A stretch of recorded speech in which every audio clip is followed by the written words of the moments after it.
I would say going to church on the weekend is optional, but meeting with your community intentionally is not negotiable. Let me rephrase that. Let me say that again.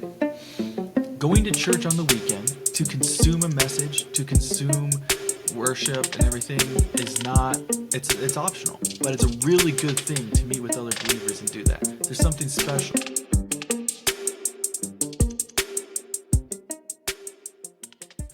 And what is a classic example of picking up your cross? If you remember last episode, we talked a little bit about pick up your cross daily and follow me.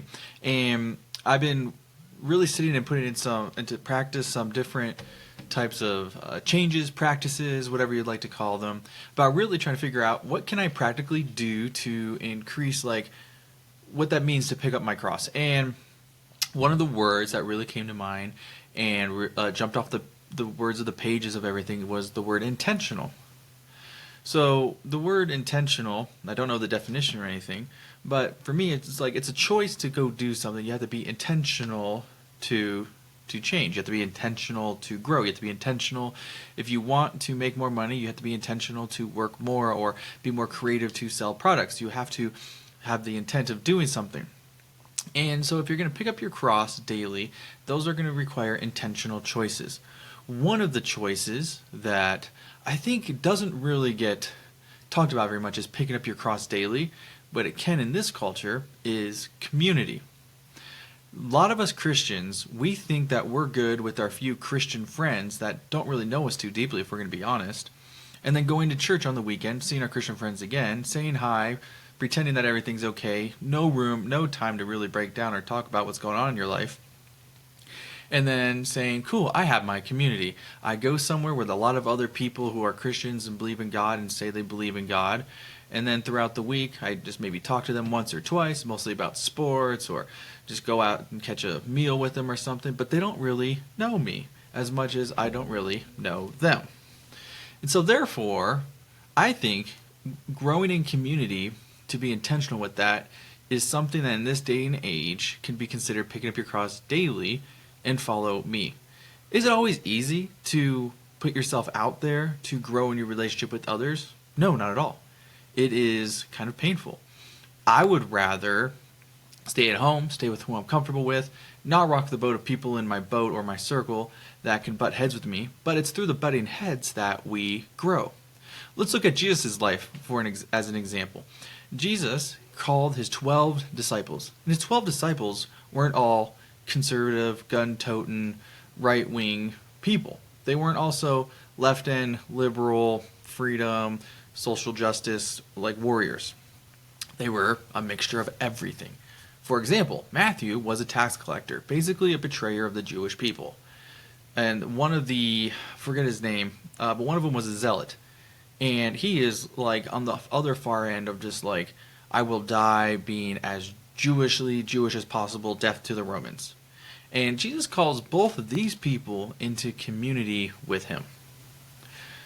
Wow, that is quite the spectrum. So basically, in modern day terms, I'm not saying these are equals, but now let's say we started a small group, you and me, and then we have the most right-wing conservative votes for Trump every term, conservative fella, girl on the left or whatever. And then over here, we have the most liberal votes for Biden, Kamala, whoever you want, far left, okay?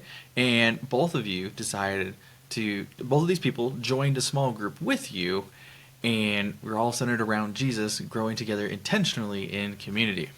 So now, do you think when Jesus says words like love your neighbor, we might get some feisty arguments? When Jesus says love others, we might get some feisty arguments. When Jesus says stuff about lust, about anger, about serving, you think we might get some feisty arguments on, oh, we should serve these people, we shouldn't serve those people, we should look after these people, we shouldn't look after those people, this applies to them, generosity, government policies, you name it. Can you imagine the tension and the butting heads that Jesus had to deal with? And also, that was just 2 of them. There is 12 disciples. Okay, and they all just if you're gonna have 12, I like to picture it kind of like a contrasting. You guys familiar with art? And you have the contrast circle, and you have anything that's across from each other is a contrast. I bet there were 6 and 6. I should have dove into this a little bit more before I talked about it. I bet 6 and 6, and they all had just enough contrast that it's like, why are these 12 people together, Jesus' closest disciples? I think Jesus partly wanted to show us that, like, hey, around me, it's amazing who can unite and who can grow together and who can be community.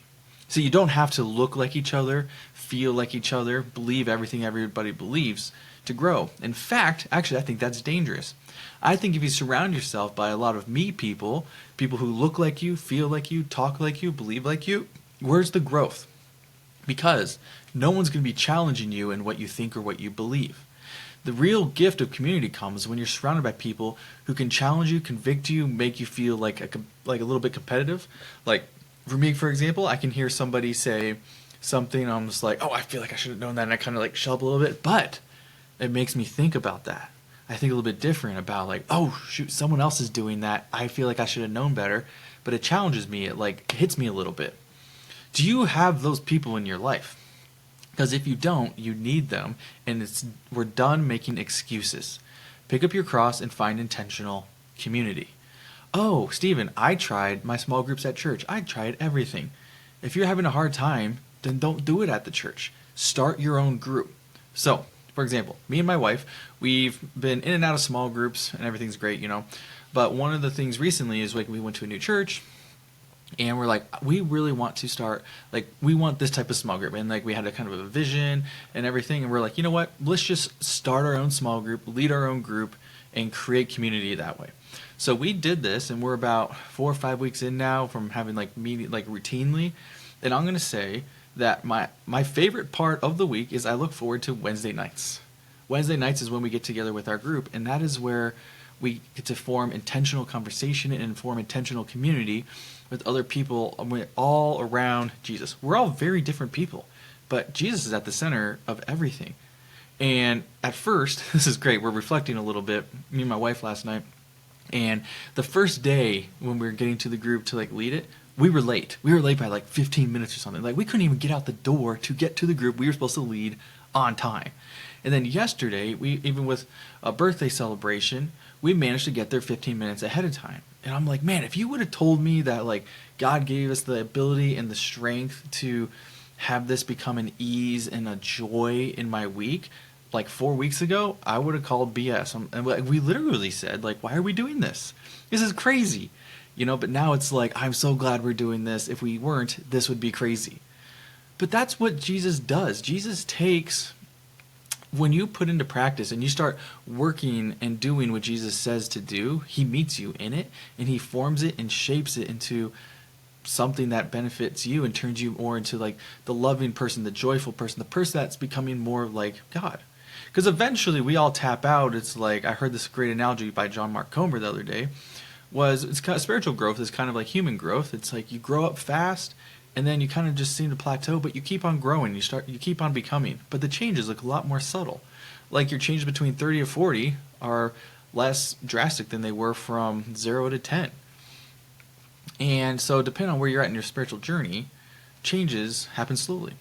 One thing I do want to point out, and this is a really interesting conviction of mine, or I wouldn't know if conviction is the right word, but I would say going to church on the weekend is optional, but meeting with your community intentionally is not negotiable. Let me rephrase that. Let me say that again. Going to church on the weekend to consume a message, to consume worship and everything is not, it's optional, but it's a really good thing to meet with other believers and do that. There's something special when we come from all across the world, we gather in one, like, central place, we worship together, and we hear the word together. It's very special. Don't get me wrong. Definitely keep going to church. But I would say it's definitely optional. You don't have to go, because the church is the people. And that's where meeting with your church intentionally is required. It's like, how do you grow in your relationship with God if you're unwilling to meet with the people of God and grow and have them challenge you to grow and you challenge them to grow? Like, how can you reflect Jesus' life of having close relationships and followers if you're unwilling to do that yourself? This is a topic that I know a lot of people in America, especially, we feel so connected on our smartphones, but we don't know anybody. We are not connected. Yeah, sure, you might go do an activity with a friend, but that's not community. You can go watch a game with somebody, sure, you had a good time, you hung out, but outside of that, what'd you do? They don't know you. Like, do they really know the struggles going on in your heart and in your soul and your body? Do you even know? So I'm a little bit more of it takes me a little bit more time to process. But as I sit thinking about my group and stuff that we're in, it helps me understand a little bit more about myself, like hearing people around me of like, oh wow, I struggle with that too. And I didn't necessarily realize it. So I'm a little bit more slower, but when I just go over to someone's house and just watch a game or go play pickleball, I don't play pickleball, that's just an example. It's just, you just hung out, you had a good time, you laughed, you smiled. That's also great. But that is not intentional like community and formation through your community. So I picked this topic just because it's resonated with me so much recently, and that's what I love to do here on the Revive podcast. Is I love to share and talk to you about the stories that I'm learning through when I learn the importance of community, and I start putting community into practice. Then I start hearing I start feeling its benefits and everything. I'm like, wow, like this is legit. This is something I should talk about and start sharing my experiences. Like I said in the last episode as well, there's one person out there who I am like sharing this with. It's somebody who was where I was and is going where I'm currently at, and I'm just following the next person ahead of me. And it's just this trickle-down effect. Whew. And so, without getting too wrapped up into like the minutia of everything going on, and just really without like derailing this, I just want to leave you with this final thought. Where is community in your life? Where is community helping you grow? And if it's not there, where can you find it? Do you need to start your own group? Even though it looks so overwhelming, like it did for me and my wife, and 3 little kids under 5. Like, it has now become like the focal point of my week that brings me so much joy. And so even if, like, against all odds, start that group. Don't just start a group of people who get together and you just talk about life. No, start a group that's intentional with the pursuit of Jesus together. If you really want a good resource, just go to practicingtheway.org. They have a great leader resource there. You can just walk through as a group. The questions, the self-reflection, the intentional growth in Jesus, you will never be short any discussion questions of intentional growth with that. It's a great place to start, great material. I highly encourage it. And so, but where is this in your life? And now listen to this. Are you justifying it in your head right now? I know there's some of you listening to this and you're coming up with arguments of, I don't have time for that. I have my good friends. I have my Jesus people. And these Jesus people are good people. They text me about my verses and praying for me and stuff, but I actually don't intentionally meet with them consistently. I'm calling you out on meeting with them consistently. There's something different in the human connection when we meet with people consistently and intentionally. And so, yes, it's not picking up your cross to just have friends, to have people in your life. We all do, hopefully, God willing, even though we're a lonely generation. You are connected to so many people, but how many people know you? How many people do you know? And that's going to take a lot of intentionality. And in today's day and age, that's like picking up your cross and following Jesus to do that, because it's going to hurt. It's not going to feel good. You're going to meet people that you're like, I don't know if I wanted to meet them. You're going to be challenged by the things that they say. You're going to have to look at your time, and you're going to have to value community. So that means you're going to say no to some other things. And so it's going to be a sacrifice, and it's going to cost you. Is that something you can actually do? Absolutely. Is it something you want to do? That's up to you. But like kind of with my story, it's like when you start doing this, Jesus does something. The Holy Spirit does something where it just changes you. And so I just encourage you to go do that. Stop making excuses. Start the group. Join the group. Find the group. If you're an adult, if you're listening to this, chances are you're old enough that I love this. One pastor that I had once just said, like, you're an adult. You're a grown ass person. Okay, like this is like go pick up your bootstraps, pick up your pants. I don't know what he said there. He's like, but this is on you. Go do it. Stop asking me. Stop making excuses, and just go do it. If you're dreaming about the hypothetical of like, oh my gosh, I would love to have a group, go do it. Okay? Stop dreaming, stop thinking. To know the truth and to live the truth, very different things. Knowing it won't change your life. living it will. So thanks for joining us today on this episode of the Revive Podcast, helping you reclaim your identity as a child of God and redefining what your life looks like now walking in discipleship.